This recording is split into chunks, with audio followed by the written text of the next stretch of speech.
Bueno, buen día chicos, chicas, o buenas tardes cuando lo miren a esto. Bueno, la última clase nos quedó por la mitad terminar de explicar la segunda parte de Aztecas, así que la intención es dejarles este videito que trataré de que no sea tan largo, cosa de que durante estas 2 semanas, o sea en realidad durante esta semana ustedes puedan verlo, terminarlo y semana que viene corregiríamos la columna del cuadro comparativo sobre Aztecas y la otra empezamos ya con Incas. Así que la intención de este video es como trabajar los últimos temitas que quedaron sobre Aztecas y de modo que podamos cerrarlo. Yo voy a ir continuando el presi que les dejé el otro día, entonces les recomiendo que a medida que ustedes puedan ir escuchando última este video, puedan ir viendo el presi para ir siguiendo la explicación. ¿Estamos? Así que bueno, prepárense el presi y continúo con la explicación. Bueno, la clase anterior hemos estado viendo lo que tiene que ver con la ubicación temporal y geográfica de los aztecas, que habíamos dicho que era Mesoamérica, entre el siglo XIII y el XV que estuvieron. Habíamos estado viendo algunos de los relatos fundacionales o mitos fundacionales de origen, el del, el mito fundacional de la ubicación, donde ellos estuvieron en Tenochtitlán, de la serpiente que comía, que esté siendo comida por un águila, sobre un cactus. Después estuvimos viendo un poco sobre el otro mito, el del sol, que para que pueda seguir girando necesitaba sangre humana, y cómo todos esos relatos daban origen a algunas prácticas o creencias del mundo azteca. Después de eso estuvimos viendo un poco lo que tenía que ver con la economía, las producciones que llevaban adelante, que dijimos que era centralmente agricultura, había artesanía, eh, había intercambio o comercio a partir del trueque, y que todo eso lo desarrollaban en las chinampas, que eran como esas islas flotantes que se ubicaban sobre el lago Texcoco, donde ellos habitaron, eh, y bueno, a partir de eso, sobre ese lugar sobrevivían y producían. Hablamos sobre el sentido de la guerra, para qué conquistaban respecto a este motivo que tiene que ver con lo religioso, pero también con lo económico, cómo lo llevan adelante y la función de la triple alianza entre Tenochtitlán, no es un faquio, es Tenochtitlán, Texcoco y Tlacopan como la triple alianza que formaba toda la estructura azteca. Hoy vamos a avanzar con los últimos temitas, como les decía, que tiene que ver con la organización sociopolítica, podríamos decir, es decir, cuáles eran los modos de organizarse que llevaban los aztecas, tanto en sentido territorial como de grupos o de, entre comillas, clases sociales, que no eran clases sociales como las conocemos hoy, sino que eran más estratos sociales o grupos sociales. Organización sociopolítica, entonces. Yo voy a estar mirando para acá porque es el que tengo en la pantalla, pero voy entre las dos.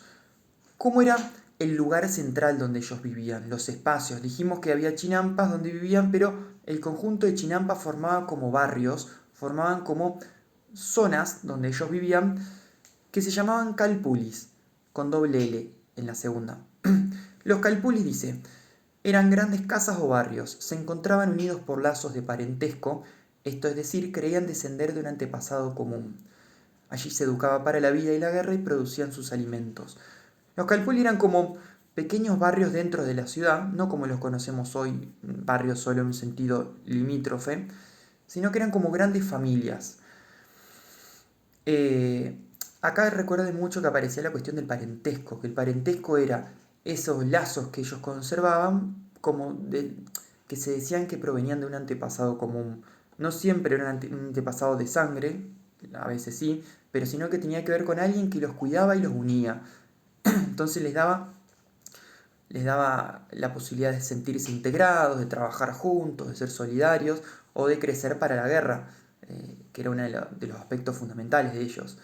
Por eso en los barrios, también en los calpulis, había escuelas en las cuales los niños se educaban fundamentalmente para la guerra, había gobernantes de estos calpulis, pero, pero era la organización central donde vivían y desarrollaban sus actividades los aztecas. Así que aparece un concepto nuevo y ojo porque en el cuadro yo les hablo de modos de organización comunitaria o algo de eso. ¿Qué más?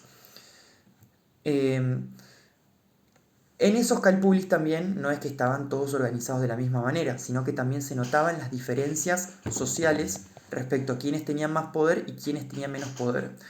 Recordemos que estas sociedades son centralmente religiosas en su modo de organizarse y de vivir. Recuerden que aparecen mitos fundacionales, en todos los aspectos de la vida aparece la dimensión religiosa. Por eso ahí aparece el concepto de que estas sociedades son teocráticas. El prefijo teo tiene que ver con Dios, con creencias, y kratos, tiene que ver con el poder o con el gobierno. No es que es un gobierno de los dioses, sino que el aspecto de lo religioso predomina como fundamento de todo, como legitimación del gobierno. En otras palabras, porque me enredé un poquito. Hoy en día, ¿qué sustenta que el presidente es presidente? Lo democrático, el voto. Es decir, ¿qué justificaba acá el poder del rey azteca? Motivos religiosos. Entonces, son sociedades teocráticas porque el poder, el ejercicio del poder de quienes gobiernan, está basado en motivos religiosos, o lo político y lo religioso se encuentran unidos en una figura como sería el rey. Es como que digamos hoy que el presidente es presidente y papa a la vez. Las dos funciones están unidas. Propio de una sociedad que tiene unido el poder político y el religioso, el resto de la sociedad va a ir conservando algunos aspectos que tienen que ver con lo religioso también.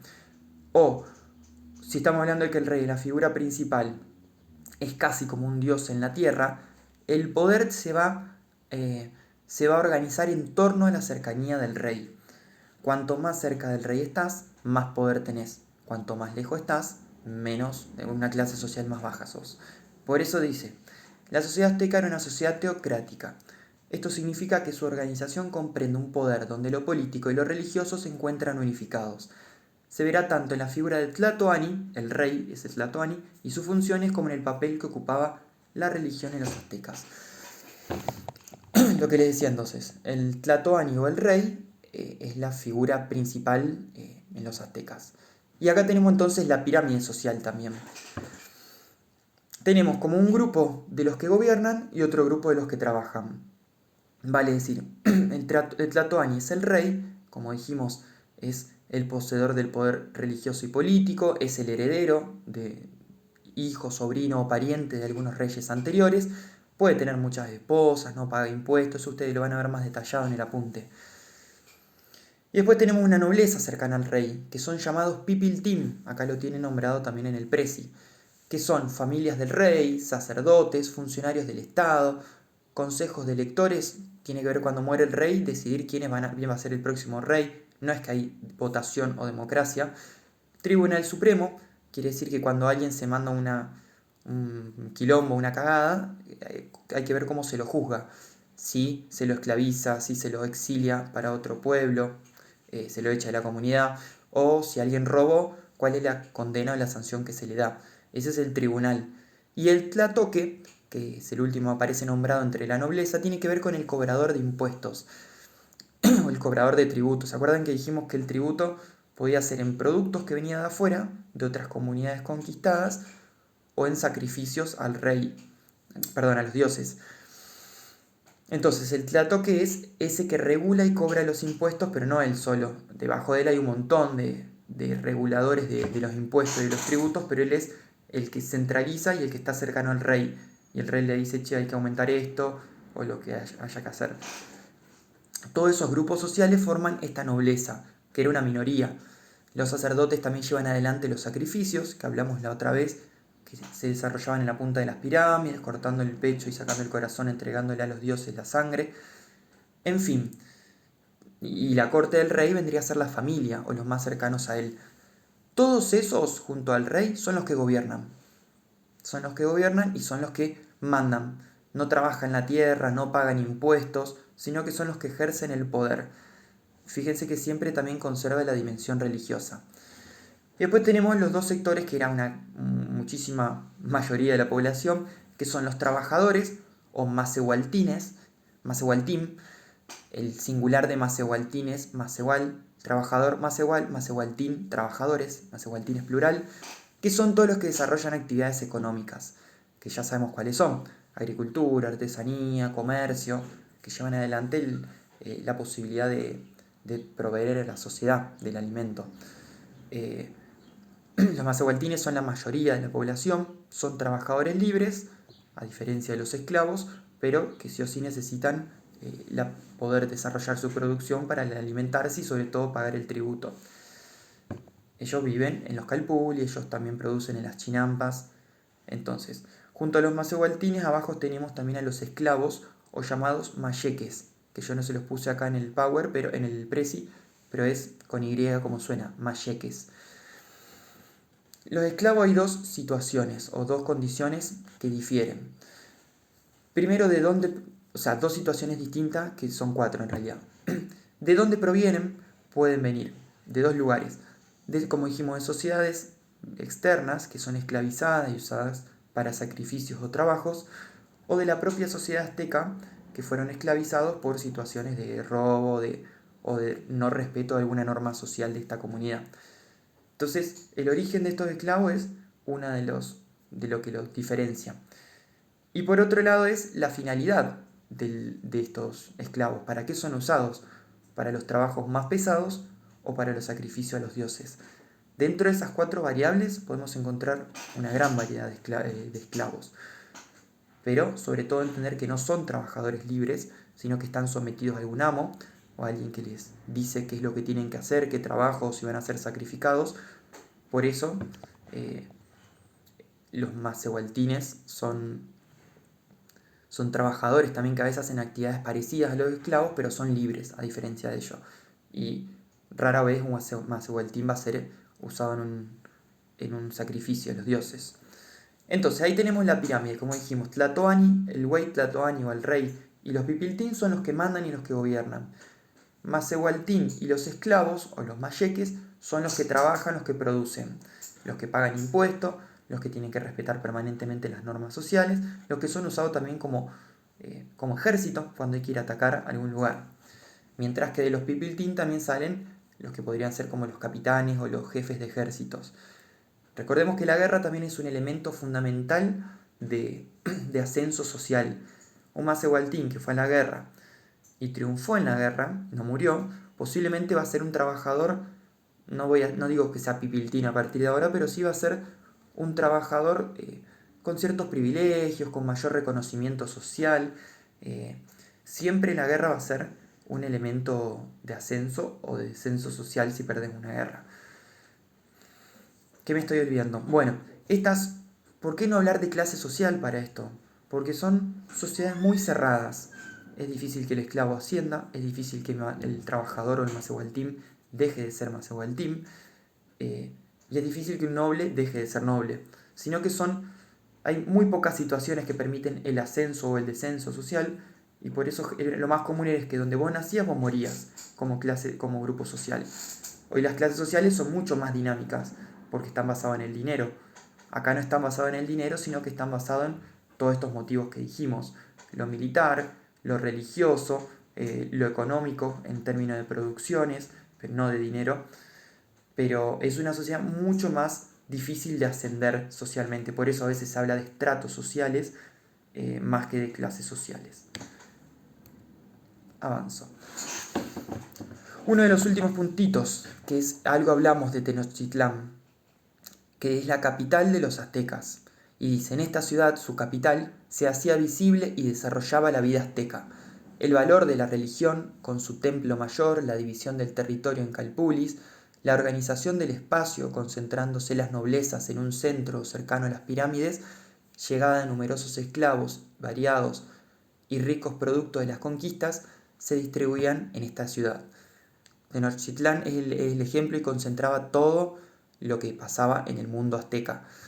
Entonces, ahí les dejo algunas imágenes de cómo serían algunos dibujos de cómo lo imaginaron los españoles cuando estuvieron acá. En el medio del lago, ciudades, las islitas y sobre todo concentrado en el centro, y ahí es donde están las pirámides y se desarrollan los sacrificios. Ahí hay también algunos otros dibujos. Hay un dibujo también de cómo se desarrollaban los sacrificios, esa que está con el sol de fondo. Recuerden que el sol es como un dios para ellos. Hay como un hueco en el medio y personas de un lado y del otro que van llevando a las personas a esclavizar, suben la escalera y sobre la pirámide no es como la pirámide de Egipto que termina en punta, sino que esta termina más chata arriba porque ahí también vivía gente y es donde se desarrollaban los sacrificios. Pero justamente la idea del sol es como algo fundamental porque a él, en este dibujo, porque a él es quien iban desarrollando estos sacrificios. Y bueno, un detalle que ya lo hablamos en alguna de las otras clases, tiene que ver con que la anterior Tenochtitlán es actualmente Ciudad de México. Por eso Ciudad de México hay algunas fotos ahí puntuales, fotos digo de la actualidad. Siguen apareciendo a veces rastros, calendarios o elementos de la sociedad azteca, porque están debajo donde ellos fueron, donde los mexicanos viven ahora.